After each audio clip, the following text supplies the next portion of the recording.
Alaikum salam. What's the line between, like, the border between pressing your line and making sure people respect what you have to say and your authority, and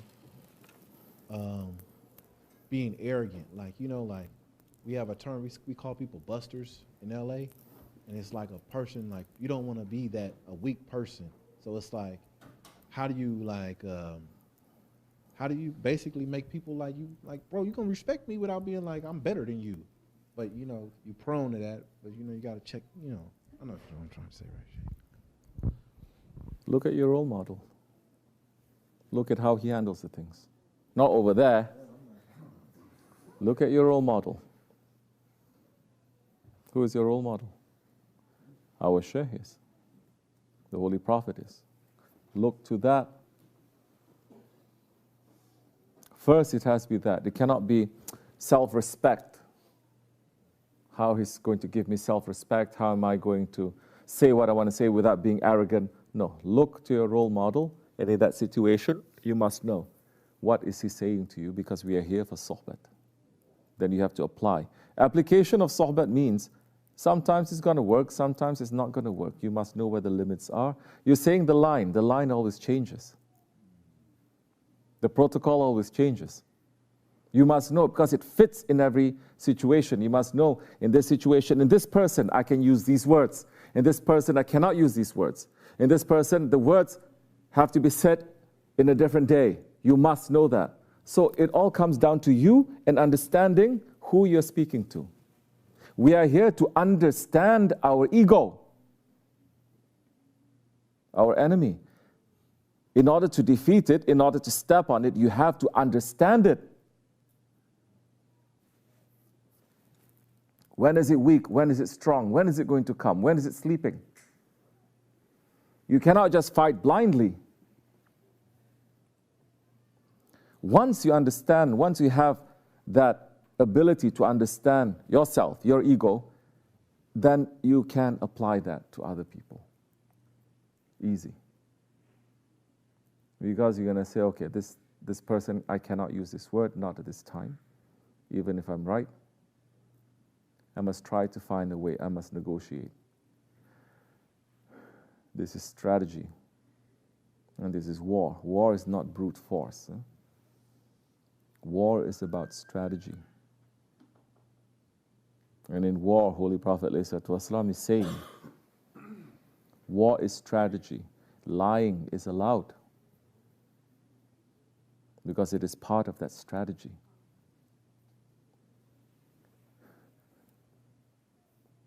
Which means you must know how to negotiate.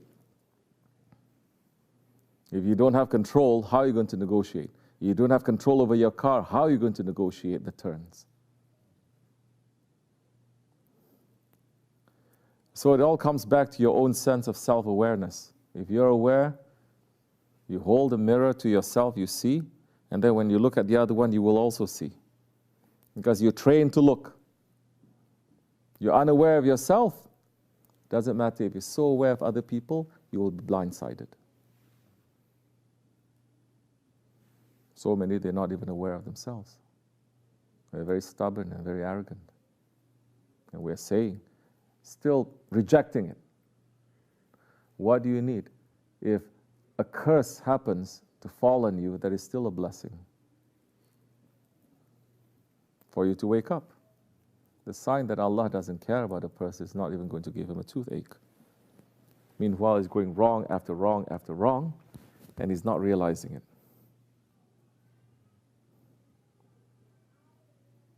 He realized it, but he just doesn't want to change. Other people saying, the guide is saying, doesn't apply to me. So what does it take now? Look, we're Muslims. All those stories of Bani Israel is for us. It's not for them. They're not the ones reading the Quran. It is us.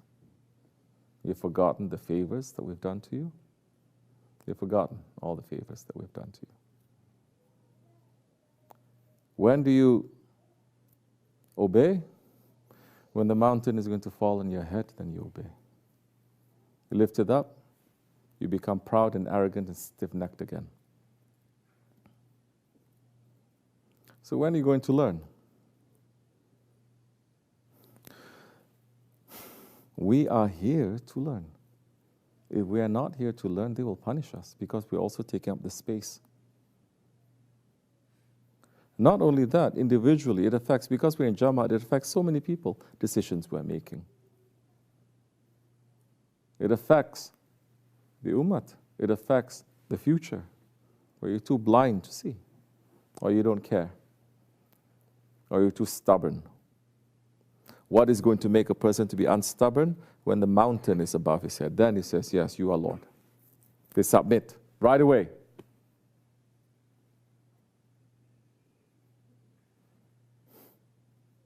Even if the seas were split in front of them, they will still complain.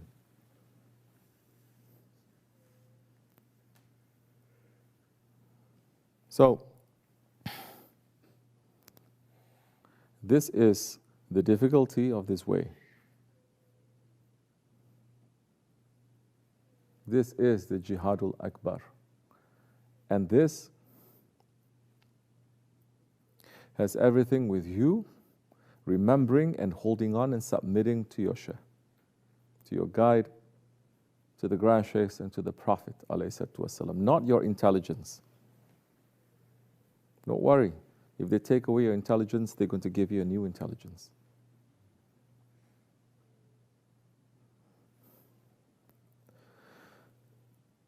This is the Jihadul Akbar. This makes it very difficult. So many are they going to fail. We're not here to fail, and they're not here to make us to fail. If necessary, we'll send someone to say, give them the, make them cheat, give them the answers before the examination. They send people like that. They say like this, like this. And if you still fail, then it is your own stubbornness and the curse that you put on yourself.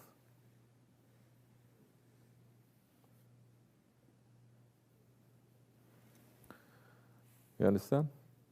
So negotiate, try, learn, try, and learn.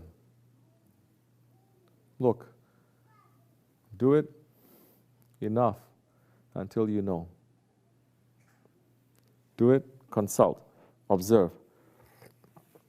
Don't get too caught up. You fall, you get up, go again. But you use your Shaykh, you use the Sunnah as your guide. Then you must know, in this situation, what would he say? What did he do? Did I observe him in this situation handling something like this, similar? Did he speak about this? Do I see people whom he's saying these ones are kind of role model murids also? Let me speak to them. It's very active, you understand? There is a guide. You're not left alone. Many. You're only left alone because you decide to separate yourself, just like shaitan. You're not understanding shaitan is making you to separate. Okay. Wa min Allahu tawfiq al-Fatiha.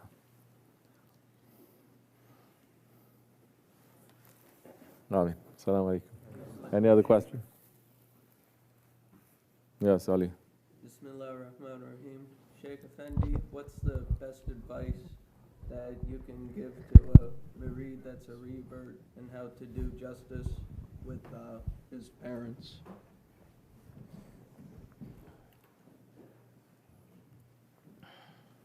Love them.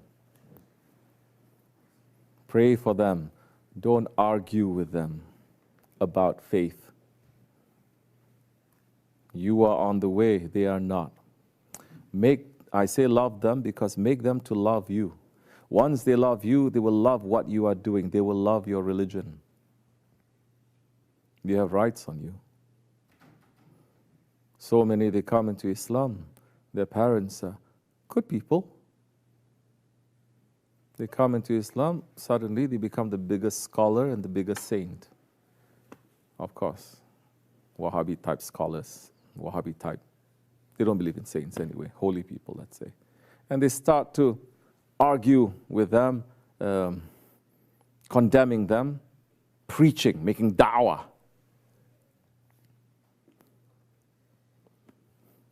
They allow you to pray. They're not interfering with you too much. They say a couple of things here and there, so what? Putting one ear out in the other. You're living in their house. They have rights over you. You live away. You're free to do what you want with your religion. They cross the lines. You may say, don't cross these lines. If you don't cross these lines, if you don't talk about religion, we can get along. Talk about something else. They ask, you speak. Speak nicely. Try to win their hearts. They don't ask, don't preach. Don't preach. Your beautiful conduct will speak volumes. And your beautiful conduct is not from you, but it's from the Sunnah of the Holy Prophet ﷺ and the Holy Ones. And they will see that. Become better, become kinder.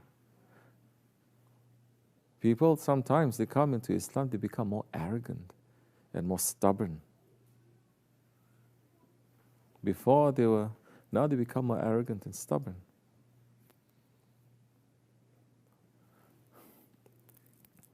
Keep contact with them. You understand?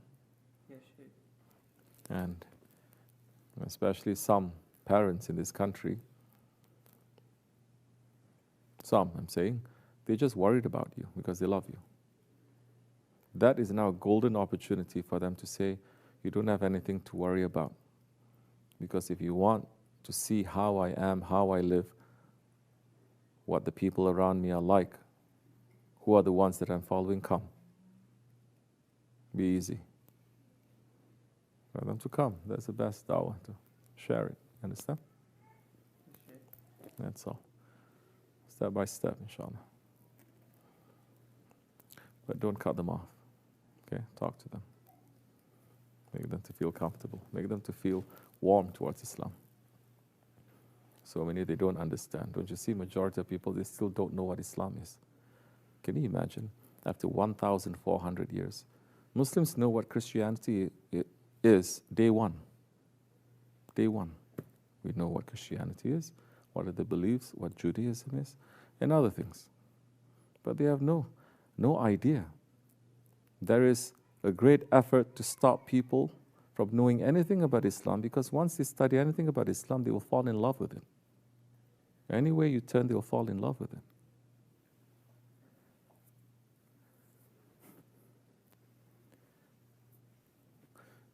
Somebody just told me they don't even know anything about Islam. They think that halal means spicy. Is this halal food? Does it mean spicy food? Sometimes people, they don't know out of a sense of innocence. You must know the difference. You do. Put your ego aside a little bit. You know. People are really innocent. They don't know, or they're meaning something behind it.